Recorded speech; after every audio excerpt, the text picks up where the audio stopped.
Right. Action. Hi. Action. Action. Hi, my name is Marisa Martinez and I'm going to be a speech-language pathologist. I currently attend the University of Houston Communication Science and Disorders program and I'm in the second year of my master's degree. I've been at U of H since my sophomore year of my undergrad and I've been working since then. I've worked as a hostess, I've worked at the Toyota Center, I worked as a daycare worker, and once I started my master's degree, I worked as a teaching assistant, and I now work as a graduate assistant and a Beck Fellow, and I'm also a research assistant.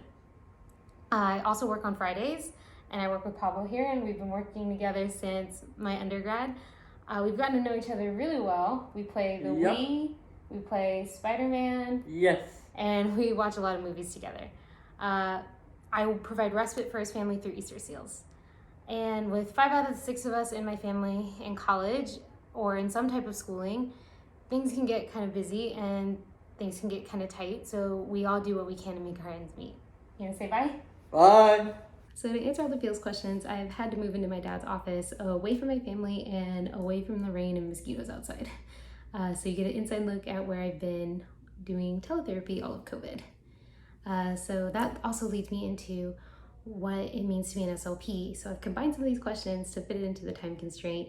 So to be an SLP means that you assess, diagnose, and treat people in the big 9 areas. And these big 9 areas, they don't have enough advocacy. People don't know that an SLP can treat a cognitive disorder or a social pragmatic disorder, a swallowing disorder.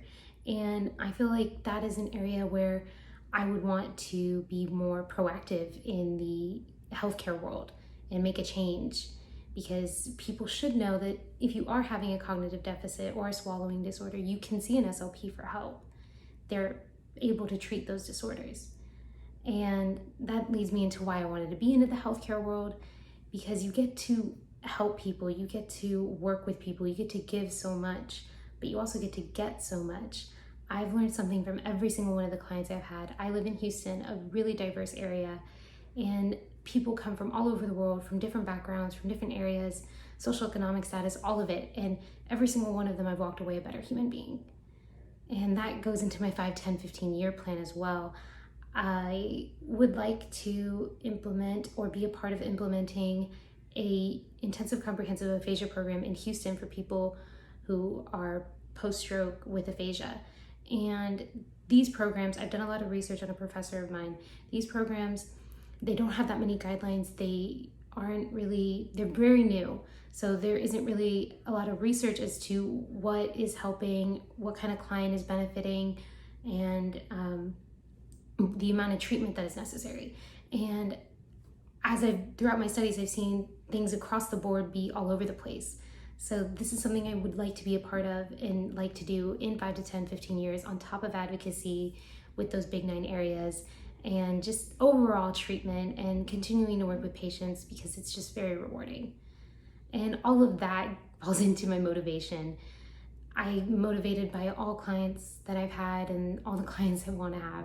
I'm motivated by my professors who have let me find my way through grad school, and my amazing family and support system. It's fantastic. I mean, my dad and I are both in grad school. I say he didn't want to have a daughter who had a higher education than him, but we're both graduating in May. These are some of his things in here. And my siblings are all in some type of schooling, and they all keep me motivated and help me remember that we're all capable of whatever we want to do. So I'm determined to do some of this outside, because I do enjoy being outside on the nice days in Houston, and Pablo's backyard is beautiful. So to start off with some of the personal questions, I'm not normally a coffee drinker, but when I do, it's definitely with a protein shake. My go-to pump-up song right now is something on the Hamilton track, or things alternative rock like The Strokes or 21 Pilots. Anything that just gets my heart racing. A surprising way that I got into the field is actually, it's what my mom said she would have done had she gotten to finish her degree if she hadn't been in an accident.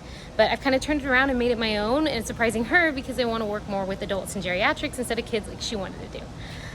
The piece of advice right now that is invaluable to me would be a quote by Wayne Gretzky or Michael Scott if you're an Office fan: "You miss 100% of the shots you don't take." And that's because I'm not normally someone that would make a video about myself, but if you would have said to high school me that I'd be getting my master's degree, that I'd be a research assistant, that I'd be thinking about getting a PhD, I would have thought you were lying. So you miss 100% of the shots you don't take. Thank you, bye. Good? Good. Okay.